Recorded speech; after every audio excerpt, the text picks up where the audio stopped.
गंगाखेड विधानसभातील सर्व मायबाप जनतेला माझा संप्रेम नमस्कार। आपल्या मतदारसंघामध्ये एकूण 294 गावं आहेत।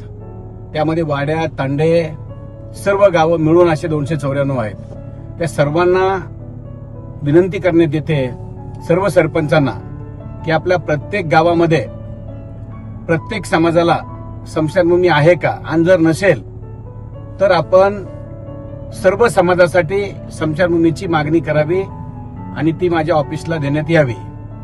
दुसरी गोष्ट, आपल्या गावामध्ये अंगणवाडी नसेल तर अंगणवाडीची मागणी करा। आपल्या गावामध्ये शाळा व्यवस्थित नसेल, शाळेची खोली पाहिजे असेल तर शाळेच्या खोलीची मागणी करा, किंवा शाळेचं काही रिपेअरिंग करायचं असेल तर रिपेअर करण्यासाठी मागणी करा। आणि मेन म्हणजे एखाद्या वेळेस गावामध्ये स्मशानभूमी नाही आणि जागाही नाही असं असेल तर वेगळं आपण अर्ज करावा की आमच्या गावाला स्मशानभूमी तर नाहीच पण आम्हाला जागा पण नाही, ती जागेची पण मागणी करावी। एवढं बोलतो आणि थांबतो। आपण सर्वांनी जो सांगितलेलं आहे त्यावर आपण काळजीनं सगळ्या गोष्टींना विचार करून सर्वांनी एक महिन्याच्या आत माझ्याकडे सर्व आपले अर्ज वगैरे आले पाहिजेत, एवढी आपण काळजी घ्यावी।